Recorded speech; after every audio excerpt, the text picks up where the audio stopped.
Hello friends, Radhe Radhe. Official Neha blog में आप सभी का स्वागत है। और ये लाइन आप लोगों को याद हो गई होगी, लेकिन वीडियो नहीं देखते हैं। अब तो देखते हैं कि ना, कभी कभी कमेंट आता है लेकिन लाइक भी नहीं रहती, एक लाइक नहीं रहती हमारी वीडियो पे। और आज था अष्टमी का दिन और मैं निकल गई थी मंदिर, क्योंकि घर पे ना बैठे बैठे मन बहुत उदास सा हो रहा था, अजीब सी घबराहट सी हो रही थी। तो हमने सोचा चलो मंदिर ही जाते हैं। हवन वगैरह घर पे ही कर लिया था, तो हमने सोचा मंदिर जाते हैं ना, मंदिर में थोड़ी पॉजिटिविटी मिल जाती है तो मन अच्छा लगता है। तो यहाँ पे माता रानी का दरबार था और हमने सोचा चलो एक पंथ दो काज हो जाता है, मन भी अच्छा हो जाएगा और मंदिर भी घूम लेंगे। तो आ गए थे, यहीं मोहल्ले में मंदिर है हमारे पास में ही, माता जी का है और हनुमान जी का मंदिर है, भोलेनाथ का है। मतलब यहाँ पहुँचते ही सारे देवी देवताओं के पूजा पाठ दर्शन हो जाते हैं। तो आना भी था मंदिर, तो चलो हमने सोचा चलो इसी बहाने घूम भी लेते हैं और थोड़ा घर से निकल भी लेंगे, टहल भी लेंगे। और यहाँ पे लड्डू गोपाल दो लोग आ गए हैं जब से मंदिर में। पता नहीं क्यों मैं यहाँ पे खिंची चली जाती हूँ। यहाँ पे ना मैं जब से आए हैं तब से इनको देखा, 2-3 बार आ चुकी हूँ। और इनको चुपके से बोलती हूँ कि अगर मेरे साथ चलना है, मेरे घर आना है तो आ सकते हो आप लोग, अगर सेवा करवानी है।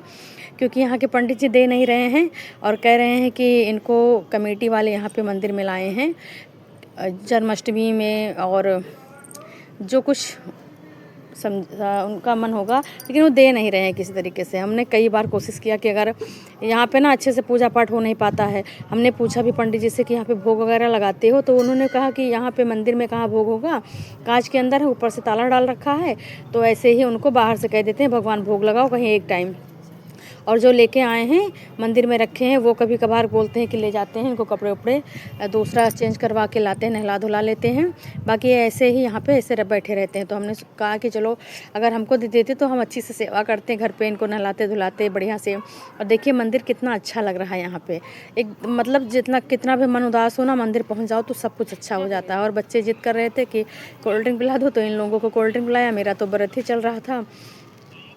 और दूसरे दिन नौमी ना सुबह तक ही थी, तो हमने कहा चलो एक दिन पहले ही हवन कर लेते हैं। कन्या भी खिला दिया था, कन्या वगैरह मिली नहीं थी तो अपनी बिटिया को ही कन्या खिला दिया था। और देखिए ना हमारे गले में भस्म जो हमने लगाया था वो लगा हुआ था। और ये ब्लॉग हमारा है दूसरे दिन का, यानी कि नौमी का। तो सुबह का सारा कार्य हो चुका था और ये मैं 12 बजे करीब खाना बनाने की तैयारियां कर रही थी। आज का दिन ना था, पता नहीं क्यों मेरे शरीर में बहुत ज़्यादा दर्द हो रहा था, बड़ी थकावट सी हो रही थी, कुछ करने का मन नहीं हो रहा था। बड़ी हिम्मत जुटाई थी तब निकल के आई थी कमरे से खाना बनाने के लिए। सुबह के 10 बजे चाय नाश्ता करने के बाद मैं लेट गई थी, फिर 12 बजे उठी। और ये नया नया जो कटहल होते हैं ना, ये अच्छे से पकते नहीं हैं, या फिर इनको बॉयल करो या फिर इनको कूच काच के ऐसे पीट पाट के फिर बनाओ। तो ये छोटे छोटे थे तो इनको मैं छील ली थी और इसको सिलबट्टे पे कूच रही थी, इनकी कुटाई पिसाई कर रही थी। और कुकर में हमने चावल चढ़ा दिया था, नहीं तो कुकर में ही बनाती तो सीटी लगता तो ये मतलब अच्छे से पक जाता। तो ऐसे पीट पाट के इसको धुल धाल के मतलब काट दिया था। और कटहल बनाने की तैयारियां भी कर रही थी, क्योंकि आज खाना भी खाना था, आज ही पारण था। तो पारण हमारे यहाँ बता रहे थे पंडित जी 12 बजे ही होगा, लेकिन हमने 12 बजे के बाद ही किया, क्योंकि 12 बजे हमने खाना बनाना ही शुरू किया। और ये हमने प्याज वगैरह सब काट के मसाले का पेस्ट भी बना लिया था। और बाहर का आज मौसम हमारे यहाँ ना बहुत ही गड़बड़ था, क्योंकि आज बादल छाए हुए थे और बूंदाबांदी भी हो रही थी। और बच्चे हमारे टीवी देख रहे थे। ये बिटिया हमारी है, देखो कैसे आंखें निकाल रही है ये बैठ के।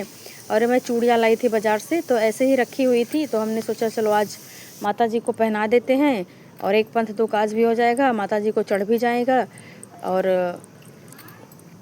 पहनने लायक भी हो जाएगी। तो इसको दुर्गा माता के ऊपर चढ़ा भी दिया था, जहाँ हमारा पूजा का स्थान है। और ये हमने कुछ खड़े मसाले लिए थे कटहल में डालने के लिए। तो मसाला भून रहा था तब तक हमने इसको सिलबट्टे पे पीस लिया था। सिलबट्टे पे बारीक मसाला पीस जाता है, मिक्सर में थोड़ा दरदरा रह जाता है तो काली मिर्च मुंह में आने लगती है। और ये देखिए कटहल को भी कढ़ाई में भी हमने खूब पीट पाट दिया था। एक हमने चेक किया था तो बहुत कड़ा कड़ा सा था लग रहा था, तो मतलब लग रहा था जैसे कच्चा कच्चा है। तो इसको कलछल से ही खूब पलट दिया था। दाल का तड़का भी हमने अच्छे से देसी घी में तैयार कर लिया था। और ये 9 दिन पे खाना खाने का वो तो बहुत उत्साह होता है कि अभी हम 9 दिन पे खाना खाएंगे ना, लेकिन खाना आज के दिन चाहे जितना अच्छा बना लो लेकिन मन नहीं करता है। मतलब थोड़ा सा खाओ बस पेट भर जाता है। और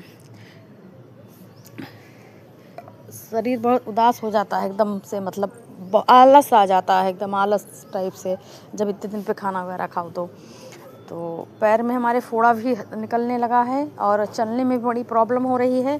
और कटहल में हमने ग्रेवी भी लगा दिया था, थोड़ी सी धनिया की पत्ती भी डाल दी।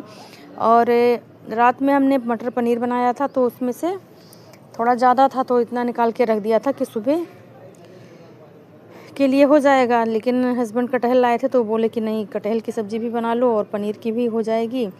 और घर में और बाकी लोग थे तो उतने पनीर में होता नहीं, तो ये हमने पारन के लिए खाना बना रहे थे, मतलब हमारा खाना बन चुका था और रोटी बनाने का मन नहीं कर रहा था क्योंकि बहुत ज़्यादा थकावट सी हो रही थी। ये हमारा पारन का खाना बन गया था। पारन के दिन हल्का फुल्का खाना चाहिए क्योंकि 9 दिन तक हम खाते नहीं हैं, तो इतना गरिष्ठ भोजन खाएंगे तो पेट में प्रॉब्लम होगी। लेकिन फिर भी हमारे घर में ना बहुत ज़्यादा तेल मसाला लोग खाते हैं, तो बनाना हमारी मजबूरी थी, हमें बनाना पड़ा। और मैं भी बैठ गई थी थाली लगाकर अपने कमरे में पारन करने। और आप लोग हमारी वीडियो देखिएगा और कोई त्रुटि होगी तो उसको इग्नोर करना और पूरी वीडियो देखना। अगर अच्छी लगे तो कमेंट करना, लाइक करना, शेयर करना होगा तो कर लेना। बाय बाय, राधे राधे, जय श्री।